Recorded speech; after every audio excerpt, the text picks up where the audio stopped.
Lançado em 2002, ainda correndo no rescalço dos ataques de 11 de setembro nos Estados Unidos, Equilibrium é a típica obra de seu tempo, refletindo todos os debates acerca de segurança, liberdade e controle que inundavam a mídia americana e a cada vez mais popular internet. Afinal, deveríamos abrir mão de algum grau de liberdade para evitar uma catástrofe que poderia encerrar a vida humana? Tal debate não era tão novo assim. Estava em pauta ao menos desde a década de 40, com a criação da bomba atômica. E o filme ressalta isso em seu prólogo. Uma terceira guerra mundial é possível, mas uma quarta, improvável. Mas ele traz para um novo nível, mixando com um clima de distopia clássica, trazendo uma estética e um enredo até aquele momento em queda, de volta para os holofotes e colocando emoções humanas em seu epicentro. Poderiam elas ser então um problema? Antes de continuarmos com a análise, considere curtir o vídeo e se inscrever no canal. Isso ajuda que o vídeo chegue a mais pessoas e também faz com que você não perca nenhum lançamento. E caso tenha algo a acrescentar na discussão,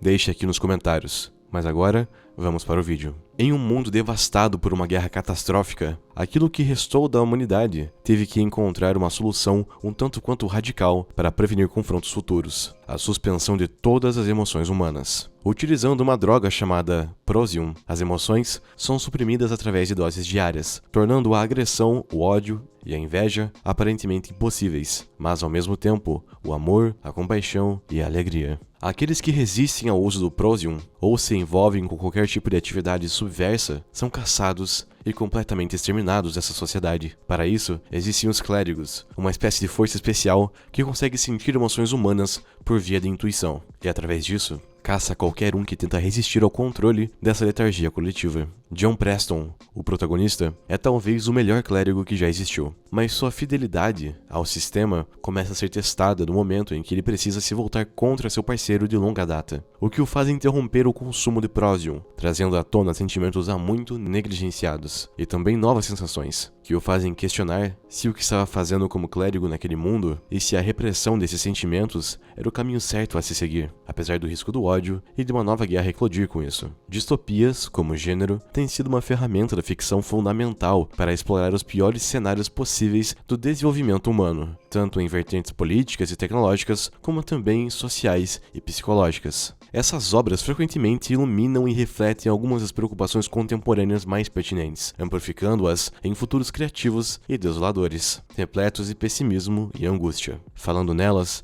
seria impossível não citar os maiores clássicos, como Fahrenheit 451, que já conta com análise aqui no canal, e outras obras-primas da literatura, como 1984 e Admirável Mundo Novo. Todas essas obras contêm em comum esse elemento de futuro que deu errado, tão bem explorado em obras cinematográficas do nosso tempo, como Matrix, e o próprio Equilibrium, que na verdade parece ser uma grande fusão de vários desses livros. O primeiro ato do filme parece ter sido tirado diretamente de Fahrenheit, já que retrata John Preston caçando colecionadores de arte, queimando o que encontra e começando a se questionar se todo aquele material poderia conter algum tipo de valor apesar de tudo. Afinal, pessoas estavam literalmente dispostas a morrer por isso e a viver uma vida de terror. Além disso, outros paralelos também podem ser facilmente identificados com 1984, já que a sociedade futurista em que está inserida é totalitária. Contém o culto a um líder conhecido como pai, o que é no mínimo irônico, já que essa mesma sociedade parece abominar líderes totalitários do passado, como Hitler e Stalin, e ainda aborda também o hedonismo induzido de forma semelhante a Admirável Mundo Novo, ao passo em que aqui, ao invés de êxtase, precisamos de letargia. Ao combinar os melhores aspectos de todas essas obras, mais do que apenas criar uma grande fusão que deu certo em cada uma delas, Equilibrium consegue criar um grande debate sobre a manutenção da paz e o preço que a liberdade intrínseca do ser humano pode ter que pagar para que se garanta esse tipo de paz utópica. O filme apresenta um argumento válido. Ao se eliminar emoções, se elimina a possibilidade de um conflito causado por elas. Guerras podem ser travadas por motivos políticos, econômicos ou mesmo estratégicos, mas em última instância, o que inicia as guerras são as emoções humanas: medo, raiva, preconceito, nacionalismo ou até mesmo fé. Essa questão não é apenas central para o filme, mas também para muitos debates éticos contemporâneos. Em uma era de avanço tecnológico sem precedentes, não seria irreal pensar que as emoções podem a qualquer momento serem manipuladas pela tecnologia ou por agentes biológicos. Diante disso, surge o dilema entre esse avanço tecnológico e a preservação da essência humana. o homem já tem formas mais do que suficientes para se autodestruir. Basta um dia ruim para que comece a utilizá-las. Portanto, o mais seguro não seria reprimir qualquer chance disso acontecer. Entretanto, ao mesmo tempo em que Equilibrium acerta em empregar tantos elementos consagrados do gênero distópico, ele também se torna massivo. Para um conhecedor dessas obras,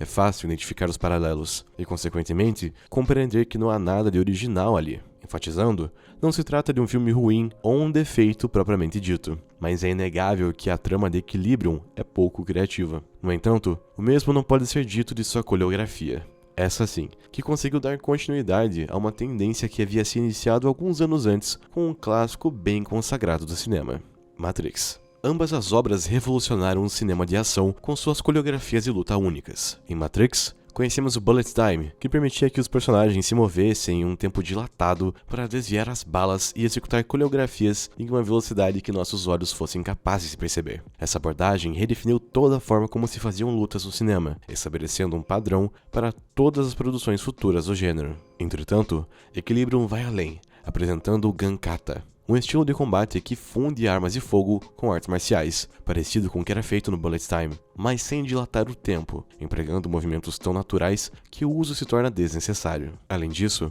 é válido parabenizar a direção de coreografia do filme por conseguir tal resultado, pois ao contrário da produção da Warner, os efeitos especiais estão bem longe de serem um ponto alto em Equilibrium, ficando evidente o baixo orçamento na obra nesse quesito, o que não a impede de ser grandiosa. E já que a relação entre esses dois filmes foi exposta, é válido comparar também os estados de realidade alterada em que os humanos estão inseridos em ambos os universos. Em Equilibrium, a supressão emocional através do Prosium cria um estado artificial de apatia em toda a humanidade, onde os cidadãos são dissociados de suas próprias sensações. Eles vivem, mas não sentem. Se trata de uma existência segura, mas sem significado. Como Mary O'Brien expõe em dado momento, qual o sentido da vida se não para sentir? Em contraste, Matrix apresenta uma realidade simulada, onde as pessoas vivem vidas inteiras sem sentir uma única emoção real sequer, mas apenas emoções simuladas. É válido debater o conceito do que é real dentro da obra. Afinal, mesmo que vividas dentro da simulação, as pessoas poderiam estar experimentando sentimentos reais, mas esse não é o propósito da análise.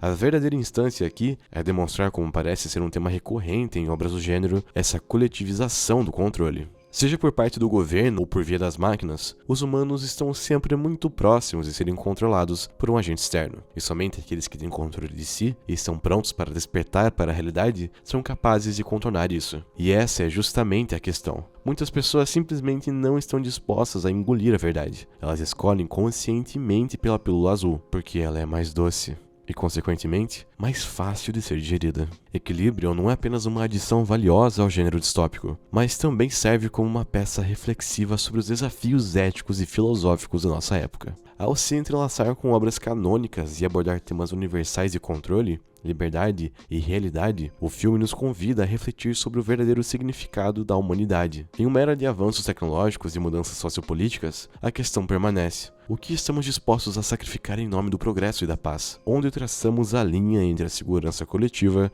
e a liberdade individual? Não seria mais fácil abraçar uma vida de segurança e conformidade, como os humanos fazem em ambos os filmes analisados? A resposta a essas perguntas é apresentada através da jornada de Preston e sua redescoberta da humanidade. Ele começa a perceber que uma vida sem emoção, arte e conexão humana é vazia, independentemente da ausência do conflito. Esse reconhecimento é a chave para sua rebelião contra o sistema e simboliza a incessante busca do ser humano por significado e autenticidade.